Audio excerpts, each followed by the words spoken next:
What is going on, everybody? ABJ BP Burke back on the call. Tornado tag on the ABJ podcast. Today, we're going to be covering the weekend's recent PLEs with Forbidden Door and Heatwave, the upcoming clash in Paris, the Rajah Jackson and Syko Stu incident, and much more. Let's get on with the show. BP Burke, what is going on, bud? Everything's going on. Wow, what a week, Lots right? of goings on, yeah. I burned out my light in the back, so I have no more fancy lights until I can get a new one and replace it. So we're going raw dog with the lighting today. You know what I mean? Yeah, as my lighting gets better, yours gets worse. So it's just the color aspect. Yeah, but your camera looks gorgeous. It looks amazing. Yeah, no, it's a big upgrade. I can show off the wrestling wall now. Yeah, it looks good. But actually, as of tonight, as of this is recording, my belt maker is like 2 blocks down the street from my house, and as soon as this is done, I get my brand new title, and then I hand him your tag team title and maybe a title back there, and we get some modifications done. But let's get into this week in wrestling. The first one we're going to cover is the big one, is the one everyone's talking about, what everyone's going literally crazy everyone. for. I think everybody in the United States, besides you and I, have weighed in on this thing. Yeah, well, now's our chance, BP. The world has been waiting. What does ABJ and BP Burke think of what happened at what is it called? Knox Pro, Knox Pro, which was no longer, as it seems, a WWE ID developmental school. Good, because owned by I believe the primary owner is Reno Anawai, who is also known as the Black Pearl. I believe he was the primary owner of the company, and also Rikishi is one of the trainers there.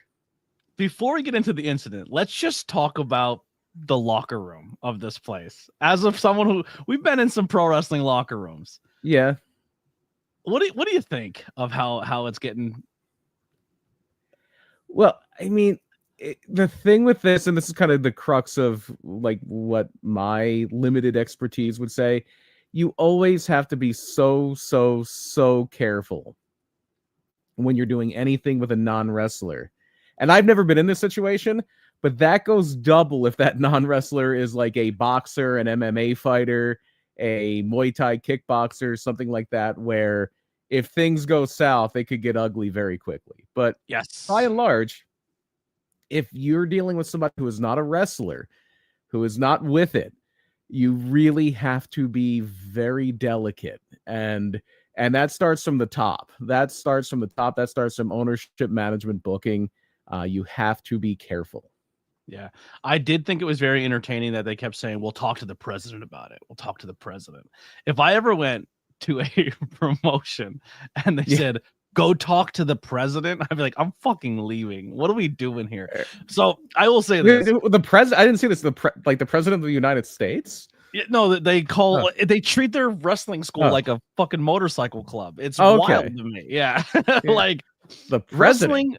Wrestling promotions, especially ones that have schools attached to them, can be very culty sometimes. Yes, they can. Yeah, and that locker room definitely showed it. It also showed to me that they don't like to pay money, because some of that locker room was rough. Yeah, but it's students usually, and you try to give your students opportunities. Like, part of the idea of a wrestling school to kind of defend the concept of a wrestling school. Part of the idea of a wrestling school is if somebody's new, if somebody's kind of still learning the ropes, if somebody's still, not quite ready to travel and learn even more, they can get their early reps in a more safe environment. Yeah, and so so that's part of it. Not to defend, there will be very little defending of Knox Pro in this from my end, and I think from your end as well. Yeah. But just in general, I think that's what's going on there. Is sometimes you do want to, give your people a shot. I don't know the cowboy character name. That's the only guy's name. AJ Mana. I'm gonna guess it is, or Mana. Is it? I think it's so Mana. AJ. We'll just say AJ. AJ invites Rajah to Rajah. Is it Raj? I don't know. Rajah. I believe it's Rajah, the son of Quentin Rampage Jackson. Yeah, the son of Quentin Rampage Jackson. he invites him to the show. They train together at the gym. He's an MMA guy as well as a pro wrestler. He invites him to the show. Raja comes backstage, and once again, they're backstage. Usually, if you're backstage and if you have a camera, you're probably somewhat in the know or what's going on. I don't. I'll pose this question later, but I'll kind of go through the key events that happen here. So they're backstage. Stu and Raja get kind of in a face-to-face. Stu's, from a wrestling standpoint, I have debated this in countless TikTok lives, because I genuinely am putting myself more in spaces where I can talk to non-wrestling fans or different types of wrestling fans, so I can gauge their headspaces, so I can bring it to this podcast and try to say, hey, BP, this is what people legit think. So we're going to get into some fun ones here. But from a standpoint of knowing professional wrestling, Stu's clearly working. Stu's trying to do an angle. He's playing a bit. He's doing a character, and he takes a can, which, by the way, Mark Henry, it was a can, not a bottle. You should probably watch the footage again before you weigh in on it. That's fucking insane to me. That, like, first off, I don't know if this happened to you, but a lot of people at my job and other places know I'm the pro wrestling guy. Like, if you're in your everyday life and people know you as the pro wrestling guy, I've been approached by this story.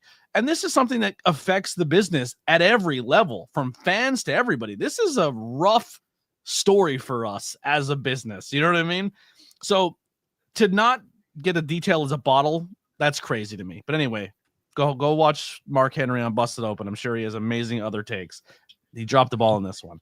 So he gets a can and he does a worker shot. He puts his hand on his head and hits him with the can. He doesn't even flinch. So you know he didn't put anything on that hit. First off, rewind. Why is there open beer before the show even starts?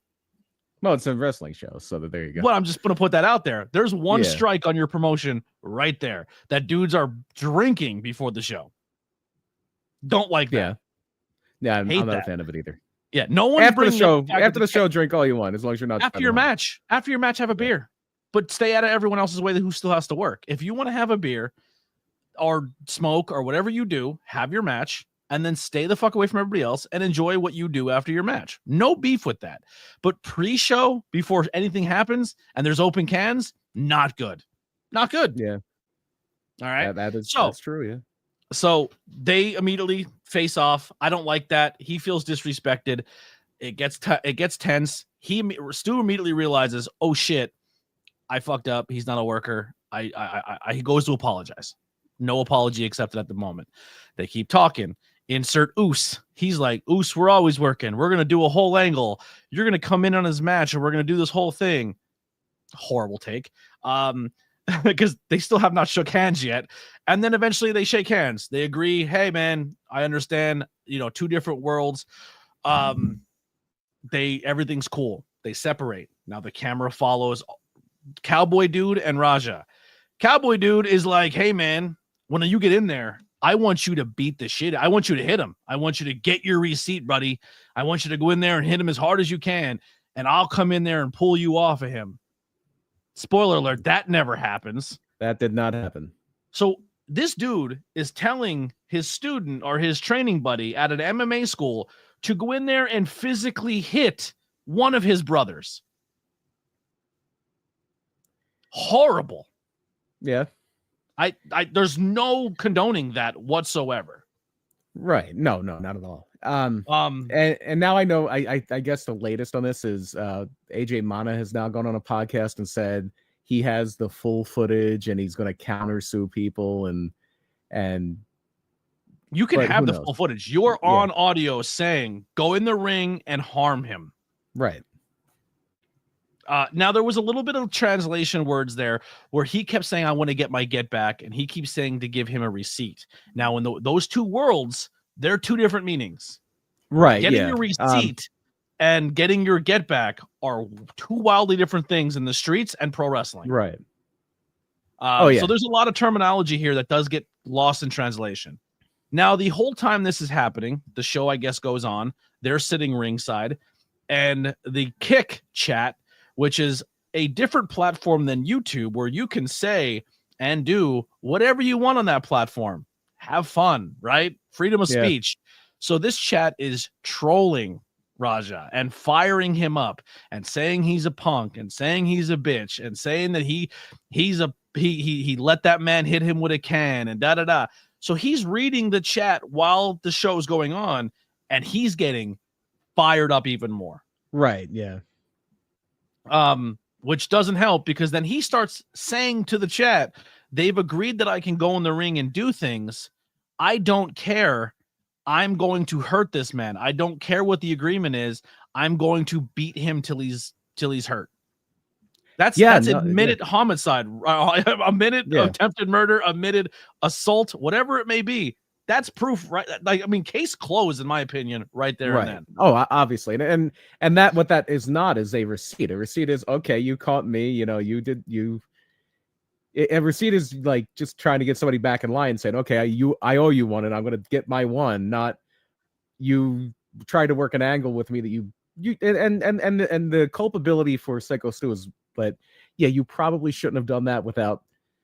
Yeah, I think there is a section of blame to go for Stu for doing what he did. Right, but then that blame goes out the window when he apologized and both men agreed to the apology and said, I'm sorry. Exactly. Now, street code says, well, he's going to get his back later. No, that's pussy code. I don't care what street you're from. If I look at you in the eyes, I accept your handshake, I say we're good, and then I sneak attack you later, I'm a pussy. I'm a bitch. I'm a bitch for that. That's street code for me. I like, you know what I mean? That's how I look at it. If I take you your word as a man and say apology accepted, and then I have an opportunity to take advantage of you, that's I don't respect that whatsoever. Yeah, absolutely. And then obviously he goes into the ring, he shoots a single, picks him up, snaps him down, doesn't do anything pro wrestling related, because why should he? He's not a pro wrestler. He's not a pro wrestler at all. Yeah. And knocks him out on impact on the takedown. He's out cold. Yeah.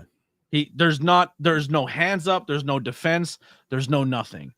And then Raja goes in to lay 22 unanswered punches before this other gentleman finally is the only one who can pull him off him. Because like they said, this looks like a student show. The referee looks like he's not capable of pulling an MMA. This isn't Big John McCarthy refereeing this thing. This isn't Herb Dean. The guy with the face paint has no option to go in. You know who I felt really horrible for in the camera shot? You notice the commentators? They literally stood up and they're like, their hands on their head, because they know they can't do nothing. Yeah. What can you do? And they're just watching a man get beaten to death in the ring. I mean, there's no way around that. Like, I don't care if you're a pro wrestling fan, an MMA fan, you know when a punch looks real and when it doesn't, and what it sounds like, and what, like, it's horrible. I feel horrible for the children in that arena that night. I feel horrible. Like, there was a camera shot of a father filming it and his kids next to him, and the kid's like, look at all the blood, Dad. Look at all the blood. Like, horrible. Like, you don't want that at all. Like, that's disgusting. And he's lucky that unfortunately there wasn't a bunch more wrestlers like the guy who broke it up and separated it, because most other locker rooms, if you would have tried to pull that shit, I'm not saying much about PPW. I'm not saying we got some hard heads or some psychopaths, but I guarantee if someone rolled into the ring and did that to somebody, there's going to be 2 ambulances needed that night. You're probably not leaving the same way you walked in. Yeah, at that point, and there have been other instances, not as severe, obviously not anybody with the level of training that Raja Jackson has, the level of genetics, being the son of an all-time great fighter.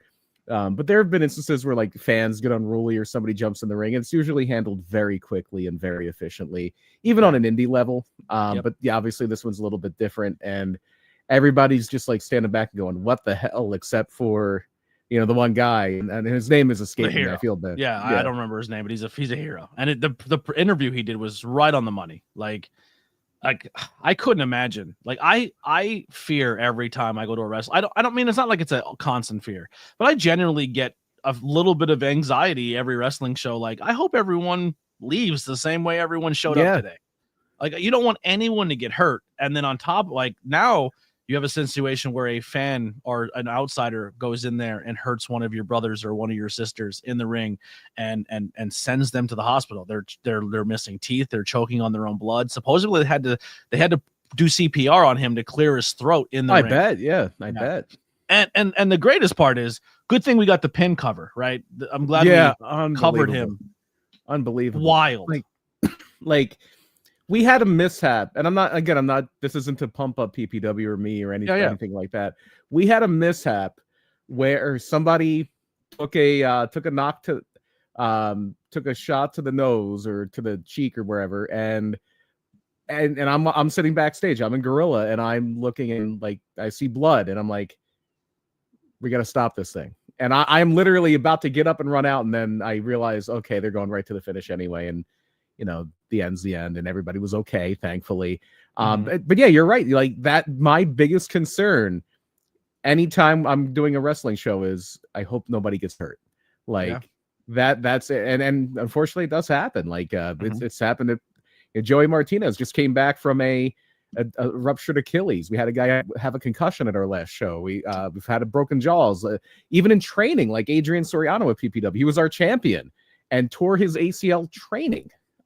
Training. I don't know if it was training, like wrestling training, or like just weight training or something. But yeah, this is like the worst nightmare. It's like the mission of any wrestling show should be everybody goes home in the same physical condition they came in at.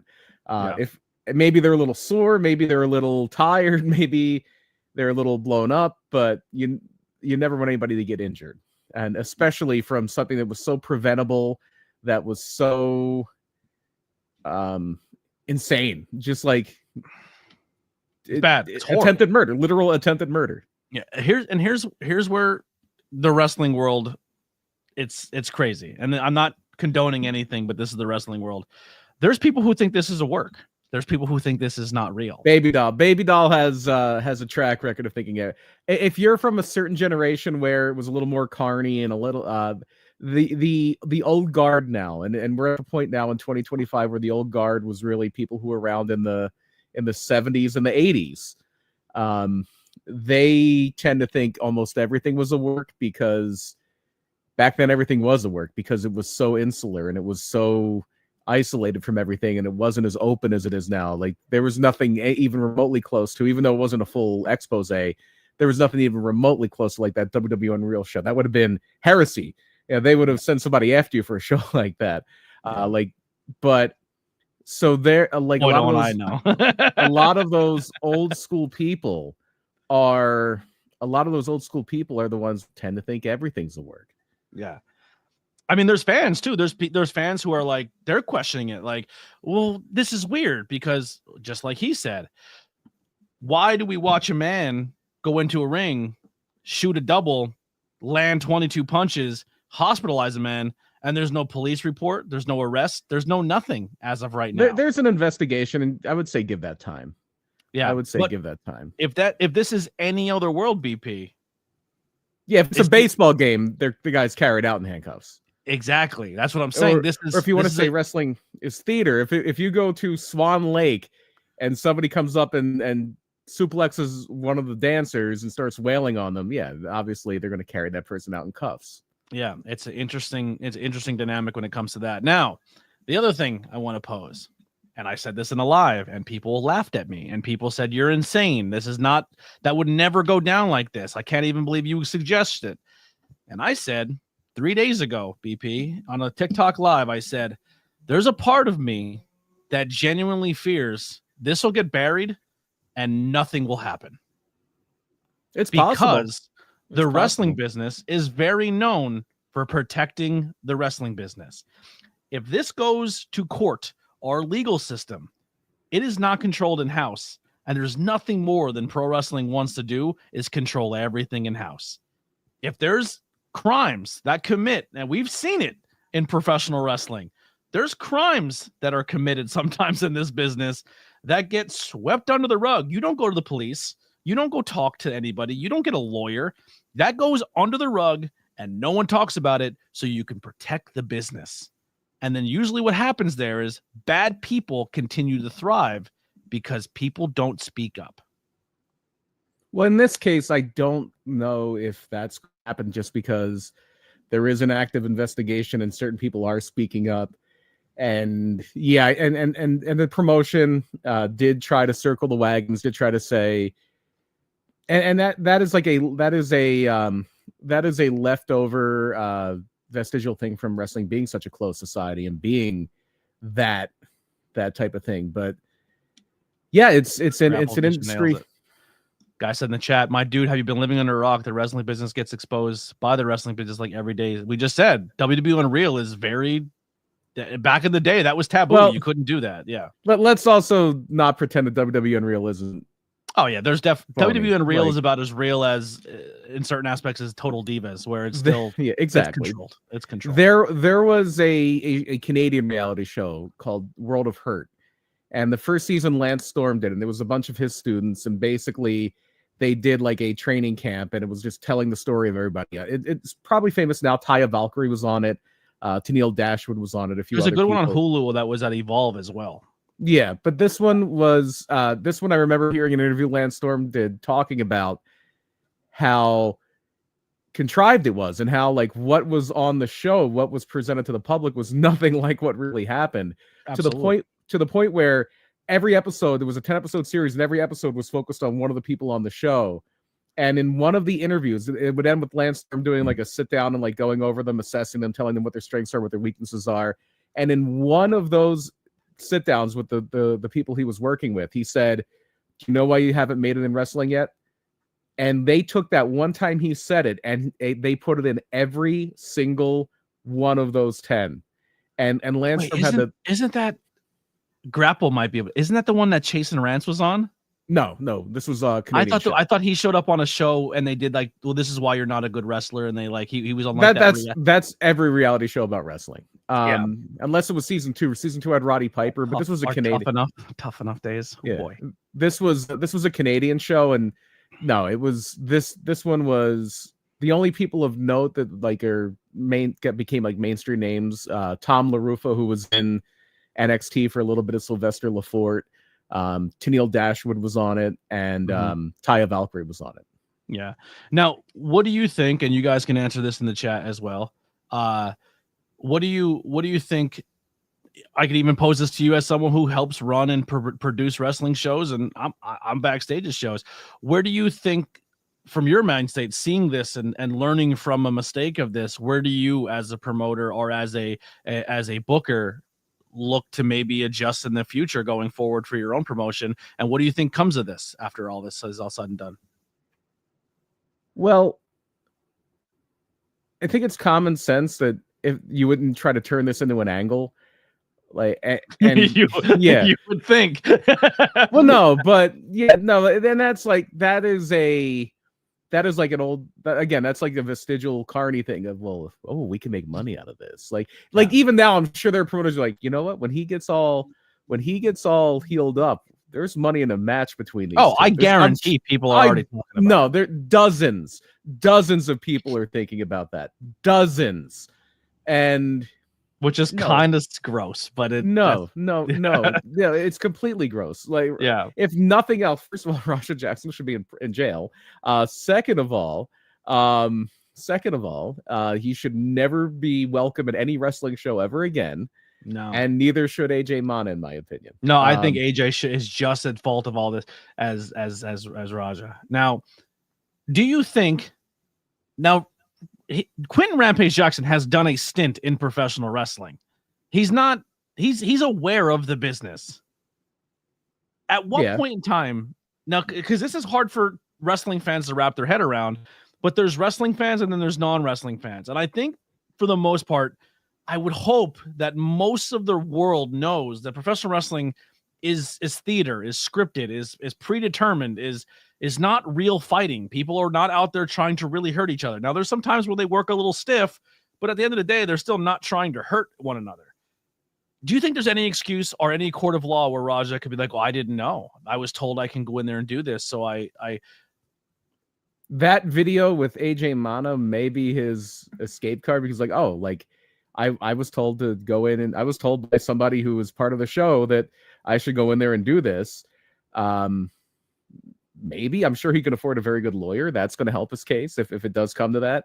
It's a very murky situation, and that's that's the insane thing about wrestling. Like because people try to put wrestling in a box. Oh, it's theater. Oh, it's sports. It's sports entertainment. It's like this. It's like that. It's its own thing. It's its own ecosystem. It's its own world, and that is, yeah, that interaction of being directed. The only thing I think that can counter that is him saying on camera, they told me I can do this, but I don't care. I'm going off script. I'm going to hurt him for real.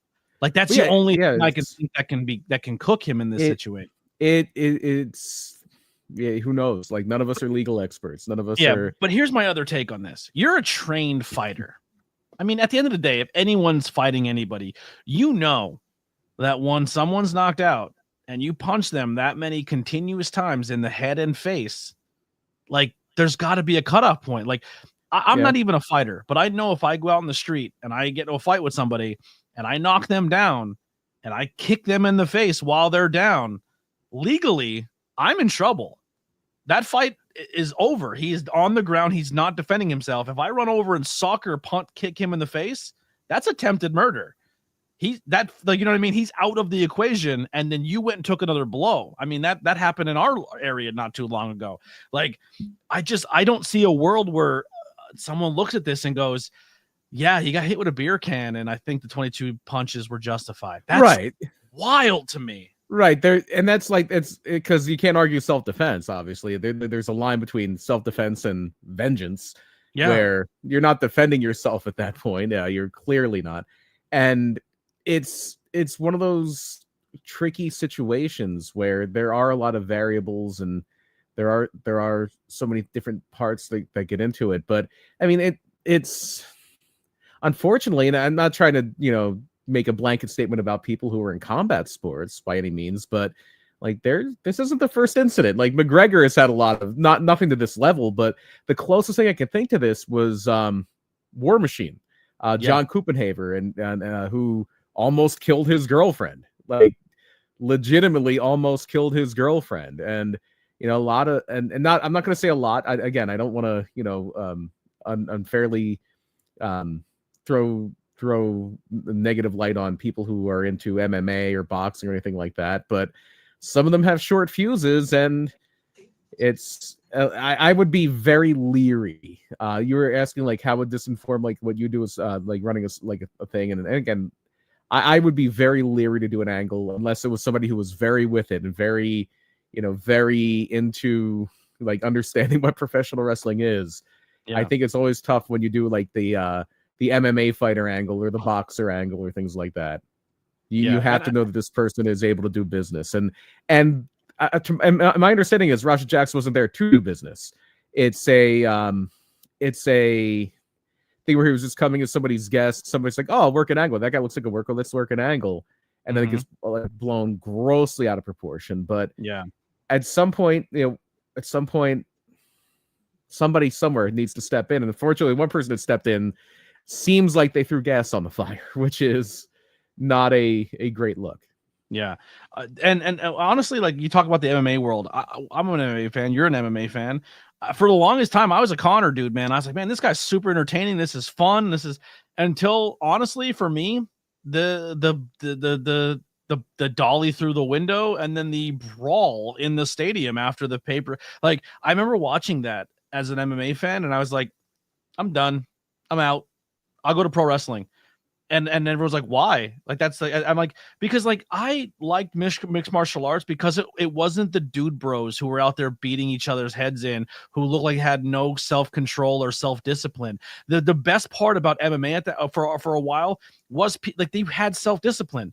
Mixed martial arts was not about just being a combat sport. It was also about self-control and saying this is done in a cage in a conducted way, and like what MMA did to go through hoops to get legalized in certain states and to prove that they're not just Neanderthals out there killing each other, that there's human cockfighting, as John McCain called it. Human cockfighting. And it took a huge step back, and like for how good Connor was for MMA, he was also a downfall, because then it became like, well, now I'm going to bring the streets into MMA, and it made it gross for me. And then it just continued on to stuff like this, where like a guy just enters a world and he's like, well, I'm an MMA fighter, so I'm just going to use that on the streets and use it in a pro wrestling ring. It's like, no, go away. Like, you shouldn't even be in your own industry, let alone ours. That's crazy. Right. Well, I think he's probably done a lot of damage too. But then again, all it takes is one promoter. Not so much anymore, because a lot of times now, more so than before, and it's not perfect now. We've seen worse get accepted back into wrestling. But like Joey Ryan's tried a few times and it hasn't happened. The one I'm really thinking of is there was a convention in Jersey, and this was probably 15 years ago, maybe more. But there was a convention in Jersey, and they said they were bringing in Invader One. They said they're bringing in the guy that killed Brody, and there was such a backlash that they finally like backed out of it and said, no, we're not going to do that. As they should. Yeah.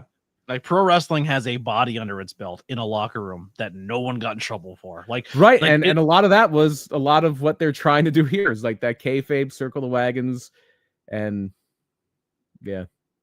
I'm going to be honest. I've been so burnt out on everyone's statements. I don't know who made them or not. I just know that when the people make really bad ones. Honestly, I think Quinton's statement was pretty decent. Like, hey, listen, man, I hope this dude really pulls through. Like, my son is in the wrong for this. Like, man. He obviously he's not going to go as scorched earth as somebody who has no relation to Raja Jacksonville. It's his son. Even if you're, and if you know, so he's going to try to find not an excuse but a kind of explanation for his actions. But we're trying, man. We're trying, Rod fam. We'll get there eventually. Thanks for tuning in. Thanks for the view. But yeah, we're talking about a news story, sir. This is big news. This is breaking big news. It's not breaking. It happened over the weekend. A lot broke. People's faces, teeth. It's a horrible thing. All right. Well, let's get into more controversy in professional wrestling. I don't know much about this. I know you guys are talking about in the chat.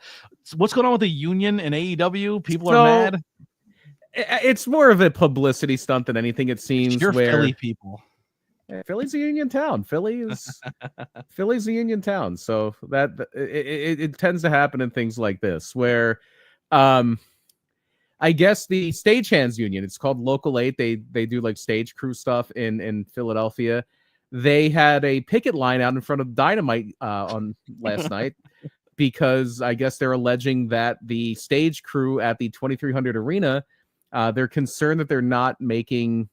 Now, the 2300 Arena is a non-union shop. Obviously, every wrestling organization in the world is a non-union shop because of that no good Hulk Hogan. Yeah. I tried to unionize. He sold me out. So, sorry, I guess he smooched me out. Yeah, there you go. You got to use the lingo. Yeah. So, I guess they're pointing out that they're concerned that the people who are part of the stage crew for this residency, because it's not just a one-time show here at the I'm still going to call it the ECW Arena. I apologize. Yeah, 2300 Arena, or just the arena. The arena. Well, it was literally Viking Hall. Well, yeah, no, the arena. Viking Hall. I'm not going to call it New Alhambra. I think it was literally just called the arena for a minute. Yeah. The building where ECW used to run their shows in Philadelphia. They're doing AEW's doing a residency there. They're doing, I believe, 3 weeks worth of TV. They're doing, I think, 3 Dynamites, 3 Collisions. I love that they're going to smaller places. I think it's sick. Yeah, and even though it's way nicer now than it ever was, that place just really does, especially for me, especially being in a situation where I was literally that was my local wrestling company. Yeah. ECW ran shows directly across the football field from my middle school. So that's my connection to ECW. And they're running there, but it's this long-term thing, and it's very cool, and it's special because that building just has a special energy to it. It's one of those places. Now, when they do shows there, I mean, I'm gonna be honest. I never really watched when MLW or any other promotions run there. They don't use the bleachers for those shows. Was that something they just brought back? I believe so. Knowing how Tony Khan's sensibilities are, I think they did the bleachers because that's what ECW looked like. It looked awesome. Yeah, that's what ECW looked like. The hard cam was opposite bleachers, and it like I unfortunately get a chance to watch all of Dynamite last night, but it did have an obviously enhanced by infinite percentages presentation, but the bleachers, like the hard can just being a sea of people. If you watch old ECW shows from the arena, that's what it looked like. Yeah, that's what it looked like. It was not as nice. It was like you didn't see that place before they cleaned it up a little bit. No, I've only ever been there when it's been cleaned up. Yeah, so it's a much, like, my mind was blown with how much nicer it is now, but it still kind of has that same feeling to it, and I think that the bleachers was if I had to guess, it's a stylistic choice by Tony Khan to give the whole thing a feeling more like the old ECW shows that he grew up on. Like he was, like, I think for his senior trip, obviously Tony Khan comes from a wealthy family. That's no secret. I think instead of going to like Cabo San Lucas or Daytona Beach or wherever people like you would go for spring break, I think he went to ECW's Cyber Slam. Mm-hmm. And so yeah, it's a big deal for him. But yeah, so anyway, back to the reason we're talking about this. The union, I think, is just protesting that they're saying there is a standard for wages for stagehands in Philadelphia, and I think they said something like $40 an hour plus benefits. I'm like, well, I want to be a stagehand in Philadelphia. That sounds great. Yeah. Could you imagine if that was everybody would do ring crew? Yeah. You wouldn't have a problem getting anyone to do ring crew. Yeah, we wouldn't have two people having to set up and tear down the ring by themselves anymore. Yeah, good stuff. No, horrible stuff. But yeah, the higher you get up on the card, brother, you don't have to set up rings anymore. The people who were doing it, they're pretty well off on the card. Like literally, one of the people helping toward the end was our champion. Yeah, yeah. But anyway. Any other AEW stuff. Taz will be inducted into Hall of Fame next week. Not the AEW Hall of Fame. He'll be inducted into 2300 Hall of Fame. They have their own banners on the wall that they inducted a bunch of people. Yeah. I believe when the one time I was there for a con, they inducted like the class of ECW and did like a group thing for everybody. I believe it started with Rocco Rock after Rocco Rock passed. Yeah, I believe that was the first time they put a banner up, and I think they've done Todd Gordon and. I want to say Justice Payne. Usually, like they've used it a lot to honor people who have passed. Yeah, I believe Justice Payne they did, and there may have been a few others. Yeah, Dynamite. I mean, I didn't watch Raw this week. Unfortunately, I apologize, everybody. I don't think BP did either. He said he didn't watch a lot of wrestling. I forgot Raw was in the afternoon, and I hate watching things off the tape delay. Same here. I forgot Raw was on in the middle of the afternoon, and I have a job, so I was working when Raw was on for the most part. We were too busy getting vagina. I was too busy getting paid. I was getting my $40 an hour for doing stagehand work. Yeah. I wish. Oh, I would love it. I thought Dynamite was fun. There were some aspects to it that I'll just kind of go over that I just, for me on AEW, just not everything's negative, right? I think for the most part, positive wise, we're into professional wrestling. We love professional wrestling. The Don Callis thing, too much. Like if you're a manager and you have 400 people in a stable, and this goes for any promotion, any level of wrestling, you shouldn't be out there more than twice a show and then be on commentary 3 of them. And it just, I don't know, as someone who like really works hard to get a spot on a show, whether it's commentary or whatever it may be, to keep losing your seat because you have to keep coming out 3 times a show to take it, like that sucks. Like fucking fuck off. You know what I mean? Like be manager and sit ringside with your team, or fucking sit in commentary one match, or pick and choose which guy you come out with. You know what I mean? Like it's just too much. And I like Don Callis. I think he's very entertaining. He is, yeah. Too much Don Callis. Yeah, and it's a larger issue with AEW where like I think what I said was you need an Excel spreadsheet to keep track of who is.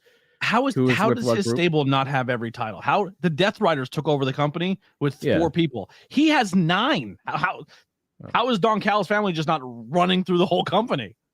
They needed a logistics person. I wonder who the logistics person was wild. in the death. It had to be like Marina Shafir or somebody. She was like the new Alexandra York. She's like, here's how we're going to take over this. Here's how we're going to take over this. Yeah, it's crazy. It's tough, especially when you have so many factions and so many groups, and it's like, okay, well, this guy's in the ops, and this guy's in the conglomeration, and this guy's in the Don Callis side. It was like, okay, well, what makes them any different from this group? It's, oh, well, they're mean, and they like, I get it, but it's one of those things where it's less is more. The one thing that pro wrestling should never be, in my opinion, is subtle. Pro wrestling is not really a good place for nuance. It is a very, very, very beat them over the head with a sledgehammer type thing. Now, you can go too far with that, like WWE does. And I get what WWE is trying to do. I get what WWE is trying to do, where it is, you can not watch for 6 weeks and come in and feel like you didn't really miss a lot, because you didn't, because that's how slow their booking is. Mm-hmm. Where if you miss one episode of Dynamite, you're like, who is this person? Where did he come from? Yeah. When did Ace Austin get here? Like, there's just in WWE, it's like there's no happy medium.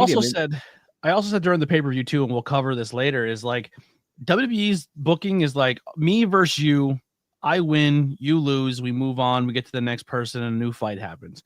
AEW can literally be like me versus you, but the actual storyline is a character change in me. And that's what they're gonna go for the next storyline. Like, oh, you used to be a bad guy and do horrible things. Now this character is gonna pull a different layer of your character out, and you almost get like a reboot of who you are as a person going forward.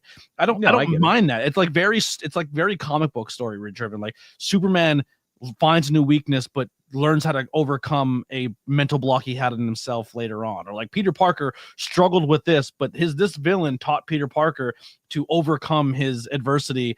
Wasn't even the fight itself. It was learning something about himself. And I think AEW leans into a lot more than they do the normal wrestling nuance storytelling. And I don't mind that. I kind of like, and that's fine. Everybody can like what they like, but that is why AEW has trouble gaining fans. That is why AEW's highest rated show ever, and I don't think this is going to change anytime soon, was their first Dynamite. Because that stuff is all nice and well and good, but if it's too hard to follow, people will stop trying to follow it.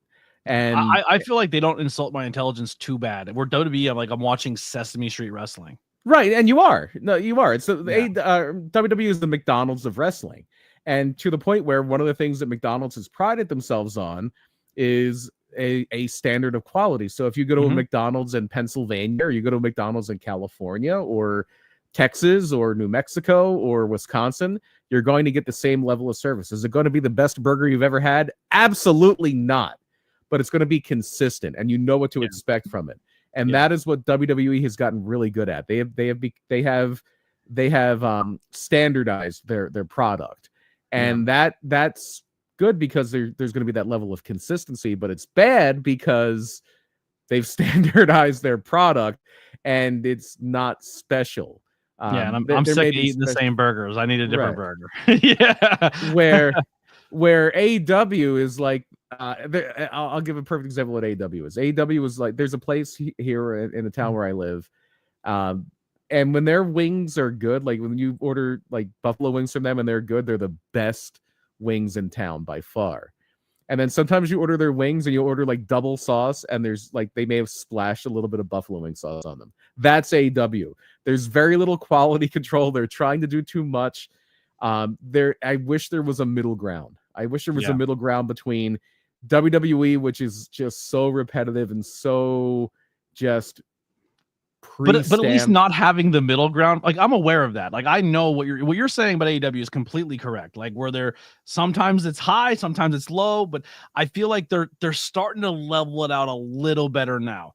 But at least to me, the idea of maybe this show's a stinker and this one's good, at least I don't know what's happening. Like, I see a match happen, I'm like, okay, let's see how it plays out. Where WWE, I'm like, we're gonna get this major marquee match. I'm like, oh, I already know how that's gonna end. Like, I've eaten that burger before. You know what I mean? Yeah. Like, it like, I can look at WWE doesn't even put a card out anymore. They're just like, tune in, and I'm like, okay. And then I tune in. I'm like, I wasted 3 hours of my day. Like, Although I could have I watched guess clips. talking about time shifting, I just read not that long ago that they are going to have a few episodes like late September and the early October where they're going to start at 7. Raw's going to be on at 7:00. They're just trying to find a sweet spot now. If they're on Netflix and they're not locked into a time slot, they're trying to find a sweet spot where Monday Night Football maybe isn't as big of an effect on them. Yeah, no, I think that's a smart move. All right, WWE side, we'll kind of blow through some of these because we are running a little long. We went a little longer on the one, which we expected. KO surgery went well. Neck surgery went great. He got fusion. He's got to pretty much wait to find out what's going on. Still no indication if he's ever going to come back to wrestling or not. I think he will. I think there's been enough successful neck surgeries in wrestling in the past 3 years and miracle stories that we will probably see Kevin Owens again. But he lost a ton of weight. Looks great. Yeah, no, he looks great. If my whole thing with that, if he wants to come back, I hope he's able to. Yes. And the great thing would be, I hope it was a success, just because quality of life. Because I like Drew Brees now. They say the quarterback from the New Orleans Saints, when he throws the football with his kids, he has to throw left-handed because that's how much stress he put on his arm, his right arm. So I hopefully the guy's quality of life is going to be better from this, and if he chooses to come back, that would be amazing. Kevin Owens, Kevin Steen. If I lose Kevin and Adam Cole in 2025, this will go down as a work year for wrestling for me. You know what I mean? I will say that right now. Becky, I will also in the chat. Swerve had successful knee surgery, so that's good. That's another thing about AEW that I like, how they can take out 4 top guys and replace them with another because their roster is so deep, and it gives time to guys to go home, rest, be with their families, and they can rotate stories and top talent because they have so many to do so. Yeah, that is true, but they don't have a guy, and I think that hurts them. They don't have, as Cody Rhodes is now taking the calling himself, a QB1. Like, and it's one of those things where I would say MJF he's a top guy there. He's Kenny. It seemed like MJF was getting there, and then they did that babyface turn on that devil angle, and I think he's going to be champion again, probably. I'm sure he will be, but I think he has been struggling to get back to where he was because the babyface turn kind of took a lot of wind out of his sail, and that devil angle was horrible, and then he had to take time off for injury. But no, he's a hell of a talent. He has all the talent to be like that centerpiece guy, but they don't have what Cody Rhodes is now, or what Roman Reigns was before that, or what John Cena was before that, or what Steve Austin was for a while, or what Hulk Hogan was, or what Bruno Sammartino was. But if a Cody and a CM Punk go down, will the WWE fans accept a mid-carder guy to fill in and take over a main spot and be okay with it? Like, I don't think they will. I think they'll be like, I don't know. I feel like if right now a mid-card guy, Takeshita, or however you say his name, Takeshita. If tomorrow they make him a world champion, I don't think anyone's upset about it. You know what I mean? Like, yeah, like, but some the same thing, some of their mid card guys are could be world champions, right? But they can't be they could be a world. You can make anybody a world champion. They could literally have. They could have Serpentico world champion. Right. No, right. I understand what you're saying. No offense against Serpentico. Serpentico's great. But, love him, but world champion. But until they put some gas behind him, and then we'll talk again. That John Cruz, though, never. Yeah. Never. Ew. But no, like I think having a guy who is the face of the franchise is important because it is a sorry. Then Anthony has me dying about that, Jap. Listen, I can barely speak English. You want me to say something in Spanish or Japanese? I'm fucked. You know what's the problem is the take a shita, like when he said take a shita, like when and that stuck in my ADHD dyslexia brain, and now I can't shake it. But I think of that centerpiece of the company thing as almost like the closest thing I think it was like a starting quarterback in football or a goalie in hockey. They're probably the 2 most important positions in sports. Because like baseball, pitcher's important, but you need like 12 of them. You need 5 starters, a closer. But I think quarterback, goalie. If you have 2 starting quarterbacks, you don't have a quarterback. if you have two I'm a centerpieces of your Washington fan. company, We've had a lot of 2 starting quarterbacks in my day. well, you finally got one, so congratulations. Thank you. Now there's one less defensive end in the division too, so that's fun. So I think it's the same thing. Like if you have, like, yeah, you run the risk of what happens if something happens to that guy, but okay, like, so would you not take a Jaden Daniels or a Patrick Mahomes? Because what if they get hurt? Then we're really screwed. No, you're going to invest in a backup. You're going to try to make sure the rest of your team is strong. But having that guy can really take your ball and run with it and become the face of your company and elevate you like that is a cheat code. It's like having Patrick Mahomes. It's And don't get me wrong, WWE has some of those guys too. Like at any point in time, they could easily put the rocket on Drew McIntyre, Damian Priest. Yeah. There's like guys in their mid card they can easily do that. Well, no, they're also drowning in star power right now. Like a lot of their deficiencies in their WWE especially. AEW was drowning in talent. They have a lot of talent, but I don't know how many of them are stars. Like Takeshita is incredibly talented. Hangman is incredibly talented. If you showed 100 people a picture of Cody Rhodes and said, "Who is this?" and a picture of Hangman Page and said, "Who is this?" how many more people are going to know who Cody Rhodes is? 100%. Yeah. TKO is the biggest media company in the world, and now they are behind pro wrestling. You know what I mean? Like, right.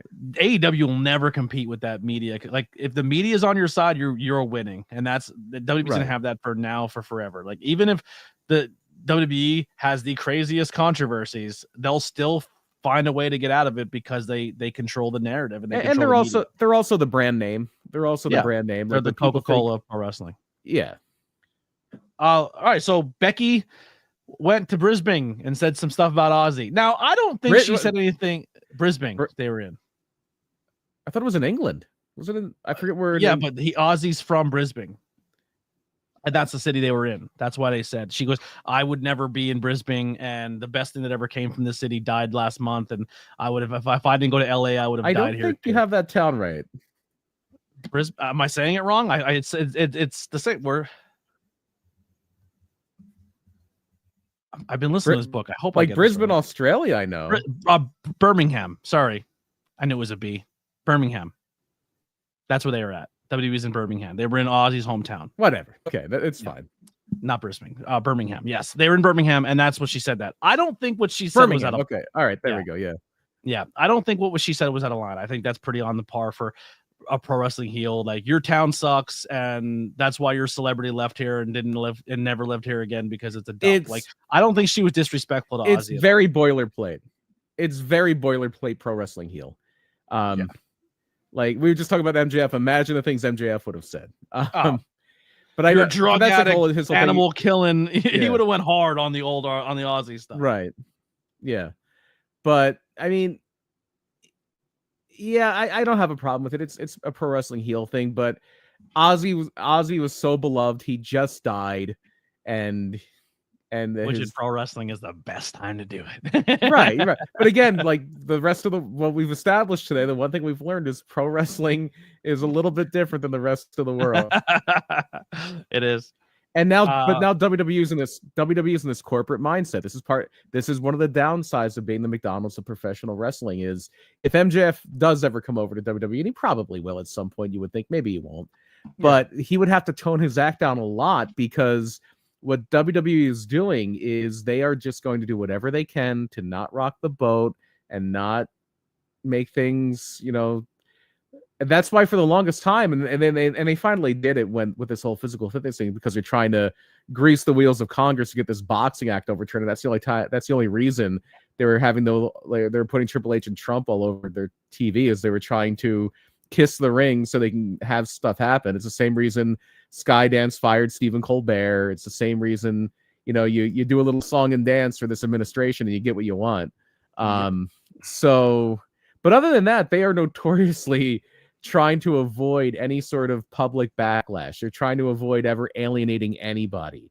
They're trying to be safe to the nth degree. So I think unless you're a female talent and then they bring back Brock Lesnar, but yeah, but that's they've never cared about exploiting their workers. Again, I tried to start a union, but it Yeah. didn't work out.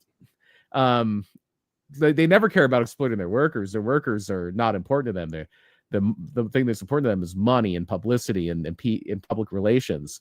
Yes. So they don't want to be like, oh, look at them. They're mocking Ozzy Osbourne like less than 2 months after he passed away and in his hometown, and look how upset they made his daughter. Whereas it's similar to like the Cracker Barrel thing. Like Cracker Barrel is going to cave because they're afraid of alienating their customers. Yeah. That's the downside of being a corporate entity, is you do have to answer to Joe Public at some point. Yeah. We'll kind of go through these the next ones really quick, and then we'll get through the card because we already at 55 minutes here today. DDP hospitalized. I think for the most part, they're saying, he's going to be okay. Yeah, he's got to have a heart operation. He was working out. He said he didn't have his Apple Watch on. He wasn't checking his heart rate. It started to go a little wonky. So yeah, he had a atrial fibrillation or an irregular heartbeat. Vince McMahon celebrated a birthday party, and a whole bunch of people went. If that's something that interests you, or it probably doesn't. If you're a WWE fan, you don't care that John Cena, Undertaker, JBL, Bruce Pritchard, Jared the King Lawler, Drew McIntyre, Sheamus, Titus O'Neil, The Miz, and Maurice all showed up for Vince's party. I can't believe still under investigation for SA trafficking and who God knows what else. I can't believe Bruce. He will get pardoned on, and no one will ever talk will. about it ever again. Yeah, I can't believe Bruce Pritchard was there. I'm shocked. Yeah. I'm shocked. You know. He probably is the one hiding half the tapes. All right, Clash in Paris is going to be this weekend. BP. Here's some matches that are going to happen. John Cena versus Logan Paul. Seth Rollins versus CM Punk versus Jey Uso versus LA Knight. Which tells me that Jey Uso was inserted in that match to take the fall. Sheamus versus Rusev. Roman Reigns versus Bronson Reed. Paul Roma. Yeah, and Becky Lynch versus Nikki Bella. And they said they may be adding a Randy Orton Drew McIntyre match to that card. So we will cover that next week. That's way too many matches. That's way too many matches. It's 6 matches on a pay-per-view.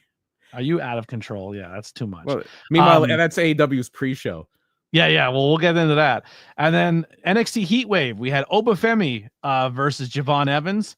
I actually enjoyed the match. I did not think it was going to go over as well as it did. I didn't realize that Javon Evans is as tall as he was, so it did make sense.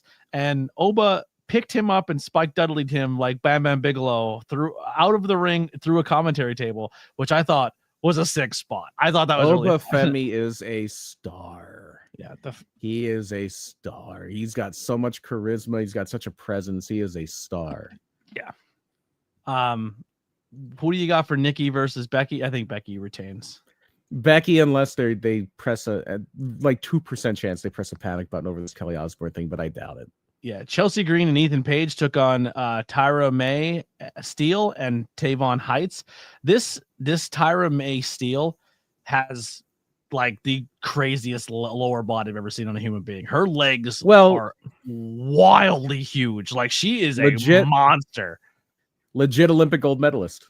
Yeah, first female Olympic gold medalist on there. Jada Parker versus Kiana Joyner versus Lola Vice. I thought that match was really good. I would definitely recommend that one. JC Jane versus Masha versus Ash was a pretty decent match. Ash did walk away as your new TNA Knockouts champion, which makes me think. Go ahead. No, go ahead. I think which makes me think that probably Masha didn't get the title because if she's not getting the title back, she's probably going to move or jump ship to WWE. Maybe, possibly. That's my theory. One of the cool things with that is people were. I'm not reading it, but that's funny. Go ahead. One of the cool things is people were sharing after Ash won that title. People were sharing stuff from her previous life in NXT, where there's pictures like her and Becky and Alexa Bliss and Charlotte and all the people that were in NXT's women's division back then, because they all won championships up on the main roster. I think she may have had a women's tag title at one point, but I'm not sure. I know when they were doing the whole angle with her and Charlotte, where Charlotte was like the mean girl to her. I thought they were going to do a whole angle where she was going to take on Charlotte, and it never happened. She just mean girled her, threw her away, and then they just forgot about the whole angle. Yeah, well, I mean, the only real angle she had on the main roster was the love romance thing with Reggie in the 24/7 title, and I mean, Well, she did that. She was with where she looked like a Brazzers thing, where it was her with yeah, the secretary suit, yeah. And then the Charlotte thing, but then she was on dark matches. I remember we talked about this on the podcast a long time ago. They said she was killing it in house shows and dark matches, and people were really getting behind her. And then she got her head busted open really bad by Viking Warrior wife lady. Oh, Sarah Logan, yeah. Sarah Logan busted her open real bad and busted, and then that was kind of the last we really heard of her. And then she had some death in her with her partners and stuff. It was rough. Hank and Tank versus Dark State. I thought Dark State is corny. I don't like the team at all. But Hank and Tank, never seen them before until this pay-per-view. I don't watch NXT weekly, but Hank and Tank remind me of an old ECW team. They remind me of the gangsters. I used to, everyone like, they would come out with the long football jerseys or hockey jerseys. Are you talking about Gangsters or Public Enemy? Public Enemy. They remind me of Public Enemy. The Gangsters are like Mustafa and New Jack. They remind me of Public Enemy. Yeah. I thought they gave me Public Enemy vibes. And then Jordan Grace versus Blake Monroe. I thought it was I think it was a good match. I don't think it was the best women's match on the card. I definitely think the best women's match on the card goes to the triple threat #1 contender match. I thought they killed it. I thought, honestly, that might be the best match on the whole show. Oba and Javon would have close second. Also, one of the rumors coming out of NXT is that a lot of people are pushing internally for Ethan Page and Chelsea Green to do more work together because they like their chemistry with one another. I think I'm all great. I'm all for that. I'm big fans of both those two. They're anytime they're on my TV, I'm happy. Give me Canadian gold right there. You know, sponsor them, Labatt Blue. All right, and then we had the Forbidden Door, 0 hour 8-man tag. I think it's still going on. I think it's still going on actually. Versus Paragon, and I mean everything. That was all right. Then we had a 0 hour trios match with our boy Speedball, Kevin Knight, and some other dude. So hang on, I'm going to keep a tally here. The first match was an 8-man tag. Yep. Second match was a trio. Second match was a 6-man tag. So now we are at 2 matches, and I'm one to talk with the shirt I'm wearing right now. Yeah. But I'm doing my best. My PPW shirt, but I'm doing my best to trim those matches down. I promise. Well, 8-man women's tag for the 0 hour on the other side. So we have 2 8-person tags. So that's 16 people plus a 6-man, which gives us 6 more. That's 20. All right. So we're 3 matches and 20 people. Yep. Which, here's the thing, I get it, but like here, I think when people get their money's worth and then people get the wrestle in front of a crowd, I don't think it's a terrible thing. But like, you don't have to watch the pre-show, but it's there. Then we had a trios championship match, so another 3-man, 26 people, 4 matches. Then we had Kyle Fletcher versus Takahashi, which good match. I'm not a huge Takahashi fan, but I thought it was a good match. I love her. I'm not sold on him. He's kind of like Darby, where he just takes a beating the whole time and laughs, and he's not for me. He's better though. But then we had the IWGP Championship on defense. Zack Sabre Jr. versus Nigel McGuinness. Love that match. I thought it was great. I'm so happy to see Nigel wrestling again. So Zack started bleeding. Got a little nervous. I'm not gonna lie. Nigel is one of my favorite ROH champions of all time. I was going to a lot of Ring of Honor shows when Nigel had the belt. Yeah. Hurt Syndicate took on FTR and Brodito and lost. Brodito, your new tag team champions. And the end of the match kind of looked screwy, like it was a botch, but I guess they went with it. It looked like the referee counted 3 and someone didn't break it up in time, or they just did a good job of selling it. But overall, I thought it was a fine match, and we're going to get looks like Hurt Syndicate's going to go after Ricochet's team, and FTR is going to go after CNC, which is a great name. Do you know what CNC stands for? Cage and Copeland. Our consensual non-consent, which is a whole thing in the world of like sex acts, which is pretty much simulated rape. Yeah, not interesting. All I really know he went from rated R to CNC. That's all I really know about. Yeah. All I really know about is the Music Factory. That's about it. Then we had the TBS 4-way championship, which I thought if it's a 4-way, we're going to probably get a new champion. And I thought it would be Alex Windsor, but Mercedes Moné retains. But I will tell Mercedes you must pose. I found a new favorite wrestler in that match. I thought Persephone was really good, but Bozilla is a beast. I need Bozilla versus Sammy Chaos right now. But Bozilla, unreal. I'm a Bozilla fan. Like, thought she was incredibly charismatic and very fun to watch. Made me a fan after that match. Tag team championship match, or tag team match, Copeland and Cage versus Kip Save and Killswitch. Wasn't the best, wasn't the worst. It was fine. The Rainmaker, Okada versus Swerve Strickland, fantastic match. I thought that was really, really good. I really Okada is starting to show you who Okada is a little bit. Really good match there. Then we had the lights out steel cage match: Ospreay, Darby, Kenny, Okada, Ibushi, and Tanahashi versus Mox, Claudio, and the Young Bucks with Gabe Kidd. Fun match. It was fine. It was an interesting, different cage, because obviously you can't put that many people in a cage and not have like an outside thing. Yeah. So the cage took up like the whole area, which I thought was a cool idea for a cage. Honestly, I hope more cages stay that way, where it kind of just where they kind of have the outside to play with. Back in WCW, that was called the Thunderdome cage. Yeah, I really like that. That was, and then WWE said, let's put a roof on that and call it Hell in a Cell. Yeah, pretty much. And then we had Timeless Tony Storm take on the ROH Women's Champion Athena. I thought for sure this is Athena's time to beat it. Tony Storm retains. I was very surprised. It was a great match. Loved it so much. Then we had the World Championship, Hangman Adam Page versus MJF. And it was a good match. It was fine. I think the story, I thought the story was going to be more like Hangman overcame his thing, but he essentially cheated to win too. Like, it is. Yeah. I like that. I like that. Well, sometimes those nuanced stories, the problem is you have to be very careful for continuity's sake. Well, once they changed the whole stipulations going into the pay-per-view, I was like, oh, he's not changing the title at any. Yeah, I get. What's the deal now? You can cash in, but you have to give like a week's notice or something. Yeah, it has to like a week notice before you cash in. Kind of defeats the coolest part about that whole gimmick, but okay. I don't know if that cash in is like I don't know if I guess they did cash it in that way before. I don't know. It's weird. They have, like, when Christian used it for the Christian, TNT title. Yeah, totally. But the funniest thing for that is, like, security is trying to keep Mark Briscoe from coming in. It's like, oh, now security shows up for Mark Briscoe, not when he was being doused in gasoline. Yeah, not when he's getting lit on fire. And congratulations to him, man, another baby. Oh, good for you, chicken. Tons of Briscoes out there now. That'll pretty much do it for us, guys. We're gonna get into our last little segment here of talk about independent wrestling. If there's anything that we didn't cover in this week of wrestling, let us know. Maybe we'll give our takes on it real fast. Please check the links below. If you made it this far and haven't hit the thumbs up button or subscribe, please do. Putting out tons of content every week. Next Thursday, we won't be live. We will have a pre-recorded episode that we will post later. So me and P will get BP to get together. I can already tell you what the episode is because I'm getting my belt tonight. So our next week's episode that you'll see is going to be the history of the Winged Eagle. That's what we're going to do. That's what we're going to record and get done. That is very much my wheelhouse. That's like 87 to 98. That is, yeah.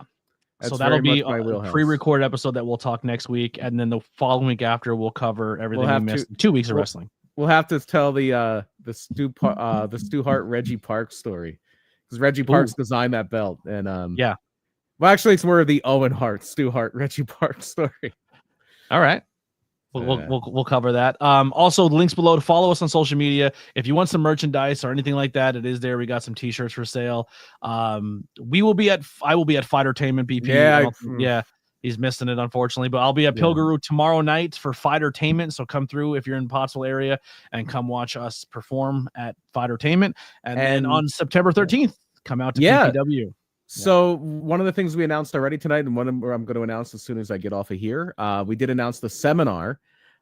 Now it's official. Tony Deppen will be joining us on September 13th, speaking of Pilguru Brewing.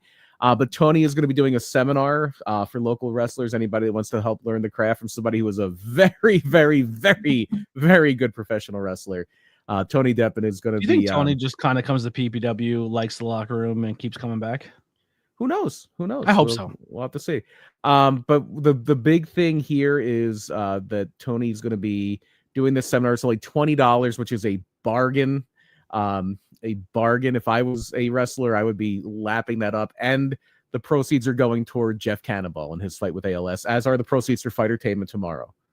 I'll tell you this right now too, and just for someone out there, if you're in the wrestling industry or you want to get involved in the wrestling industry or anything like that, seminars are not always just for people who are in the ring working. As a This one I think will be. Tony's, from what I understand, Tony's very hands-on with his seminars. But I mean, even if you're a commentator or someone who does backstage interviews or just wants to understand more what's happening in the ring so you can educate yourself better to be a better person in the locker room or anything like that, even if you physically can't do seminars where you can get in there and work, go to them. I think they're very helpful for people who want to be in the business in other aspects. Yeah, I know Worldwide Dojo, they just had a packed house for Gabe Sapolsky. Yeah, Gabe Sapolsky came back to Bristol, his old stomping grounds, and did a seminar for Worldwide Dojo. Yeah. All right. Well, that'll do it for us. BP, anything else you want to close out with? Yeah. So speaking of Tony Deppen, speaking of PPW, speaking of September 13th, we announced it at the show, but it was kind of up in the air. But everything is good to go. We are going to have a TV title match.